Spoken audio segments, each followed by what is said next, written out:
मैं आपको Epstein case की पूरी कहानी आसान तरीके से समझा देता हूँ। एक शुरुआत। कौन था? जेफरी एप्स्टीन अमेरिका का एक अमीर फाइनेंसर, पैसों का निवेश करने वाला व्यक्ति था। वो बड़े बड़े अमीर और मशहूर लोगों से जुड़ा हुआ था। 2. उस पर क्या आरोप लगे? सालों बाद कई लड़कियों ने आरोप लगाया कि एप्स्टीन ने उन्हें गलत तरीके से फंसाया और उनका शोषण किया। इसके बाद पुलिस और कोर्ट में बड़ा केस शुरू हुआ। 3. पहली बार गिरफ्तारी। 2000 के आसपास शिकायतें आने लगीं और 2008 में उसे पहली बार सजा मिली, लेकिन बहुत कम समय के लिए। जेल हुई। इस वजह से लोगों ने कहा कि केस ठीक से नहीं हुआ। 4. फिर से जांच और बड़ी गिरफ्तारी। 2019 में अमेरिका में फिर से जांच शुरू हुई और एप्स्टीन को दोबारा गिरफ्तार किया गया। मामला बहुत बड़ा बन गया क्योंकि कई बड़े लोगों के नाम चर्चा में आने लगे। 5. एप्स्टीन फाइल्स क्यों चर्चा में आईं? जांच के दौरान कोर्ट के कई दस्तावेज और रिकॉर्ड सामने आए। इन्हें ही लोग आम भाषा में एप्स्टीन फाइल्स कहते हैं। इनमें शामिल थे फ्लाइट लॉग, कौन उसके प्राइवेट प्लेन में गया, गवाहों के बयान, कोर्ट डॉक्यूमेंट, जांच से जुड़े रिकॉर्ड। लेकिन याद रखो, किसी का नाम डॉक्यूमेंट में आने का मतलब ये नहीं होता कि वो व्यक्ति दोषी है। 6. उसकी सहयोगी।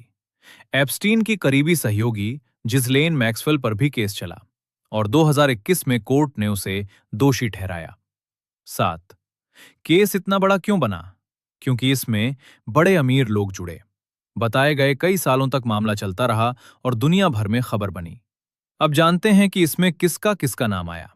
ठीक है, खबरों और कोर्ट डॉक्यूमेंट्स में कुछ मशहूर लोगों के नाम चर्चा में आए थे, लेकिन बहुत जरूरी बात, नाम आने का मतलब ये नहीं होता कि वो व्यक्ति दोषी है। कई लोगों का नाम सिर्फ संपर्क, फ्लाइट लॉग या गवाही में आया था। कुछ प्रमुख नाम जिनकी चर्चा मीडिया में हुई।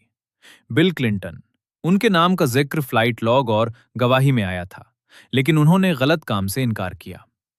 डोनाल्ड ट्रंप, उनका एप्स्टीन से पहले जान पहचान बताई गई थी। उन्होंने भी किसी गलत काम से इनकार किया और कहा कि बाद में उनसे दूरी बना ली थी। प्रिंस एंड्रयू, एप्स्टीन से जुड़े आरोपों के कारण उन पर केस और बड़ी जांच हुई थी। बाद में उन्होंने एक सिविल केस में समझौता किया, सेटलमेंट, लेकिन उन्होंने आरोपों को गलत बताया था। जिसलेन मैक्सवेल, ये एप्स्टीन की करीबी सहयोगी थी और कोर्ट ने उसे दोषी ठहराया। इंटरनेट पर जो एप्स्टीन लिस्ट वायरल होती है, उसमें कई बार सही और गलत जानकारी मिलाकर फैल जाती है। इसलिए हमेशा आधिकारिक कोर्ट रिकॉर्ड या भरोसेमंद खबर देखना जरूरी होता है। ऐसे ही वीडियो देखने के लिए चैनल को सब्सक्राइब करें